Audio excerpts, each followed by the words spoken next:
Bonjour à tous et bienvenue dans un nouvel épisode de la sagesse des Écritures. Je suis très heureux de vous retrouver une nouvelle fois cette semaine pour aujourd'hui vous partager quelques paroles que Jésus-Christ avait données à ses disciples lors de la dernière scène, quelques instants avant qu'il ne soit capturé et qu'il ne soit crucifié. Et donc ces paroles se trouvent dans Jean 14 et dans Jean 16, et je vais commencer par vous lire un verset qui se trouve donc à la fin de Jean 16, le verset 33, où Jésus dit à ses disciples: je vous ai dit ces paroles, donc tous les enseignements, afin que vous ayez la paix en moi. Vous aurez des tribulations dans le monde, mais prenez courage, j'ai vaincu le monde.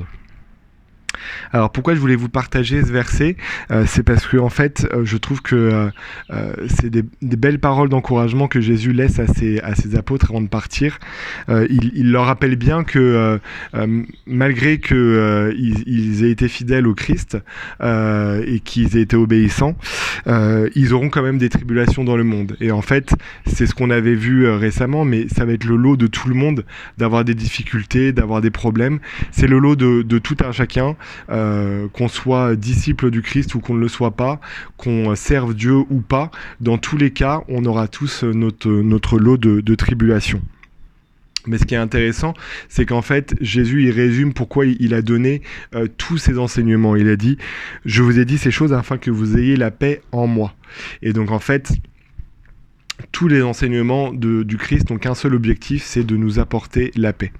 Alors ce qui est intéressant, c'est que la paix vient en lui. Et en fait, c'est le deuxième verset que je voulais vous partager dans Jean 14, verset 27, où Jésus dit « Je vous laisse la paix, je vous donne ma paix.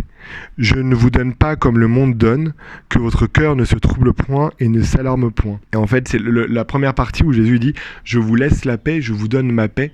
Sous-entendu, la paix, c'est la paix du Christ, et en fait, il n'y en a pas d'autre. Et je trouve ce verset aussi intéressant parce que souvent dans notre vie, on peut avoir tendance à vouloir chercher la paix de différentes manières, que ce soit dans la sécurité financière, dans la politique, dans le sport, dans les biens matériels. On pense que c'est ces différentes choses qui vont nous apporter la paix, mais en fait ce n'est pas le cas. La paix vient que grâce au Christ, vient que lorsqu'on met en pratique ces enseignements dans notre vie personnelle. Et ça, je peux vous en témoigner du plus profond de mon cœur. Je sais que la seule et unique façon de trouver la paix, ce n'est pas en ayant plus de choses, en étant avec notre propre fonctionnement. Le seul moyen de trouver la paix, c'est d'être plus engagé à suivre Jésus-Christ, c'est de lui faire plus confiance et de vivre son évangile.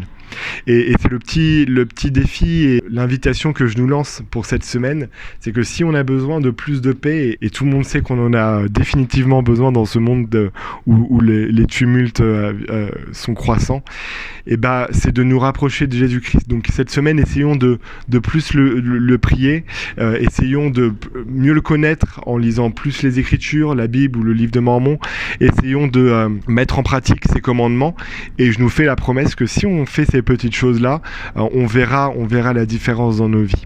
Et d'ailleurs, je suis très curieux de connaître vos différentes expériences. Donc, n'hésitez pas, à les partager dans les commentaires. Comment le fait de suivre Jésus-Christ vous a apporté la paix dans ce monde. Donc voilà, n'hésitez pas à partager cette vidéo avec les personnes qui pourraient en avoir besoin et qui recherchent la paix. Et je vous souhaite une très bonne semaine et je vous dis à bientôt pour plus de sagesse grâce à Jésus-Christ.